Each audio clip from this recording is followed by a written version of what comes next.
Cadre ও নন ক্যাডারের মধ্যে পার্থক্য কী?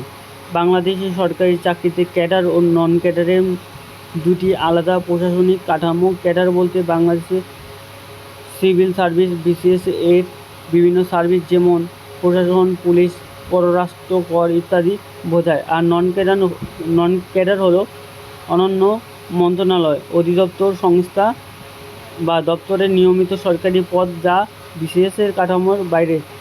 নিচে ক্যাডার ও নন ক্যাডারের মধ্যে পার্থক্য সহজভাবে তুলে ধরা হলো। ক্যাডারের সংখ্যা হলো বিসিএসের কাঠামো অন্তর্ভুক্ত সার্ভিস, আর নন ক্যাডার বিসিএসের বাইরে সরকারি দপ্তর পদ। নিয়োগ প্রক্রিয়া বিশেষ পরীক্ষার মাধ্যমে আলাদা নিয়োগ, আর নন ক্যাডার হলো আলাদা নিয়োগ বিজ্ঞপ্তি ও পরীক্ষা। নিয়ন্ত্রণকারী কর্তৃপক্ষ জনপ্রশাসন মন্ত্রণালয়, সংশ্লিষ্ট ক্যাডার কর্তৃপক্ষ, সংশ্লিষ্ট মন্ত্রণালয়, অধিদপ্তর, পদোন্নতি।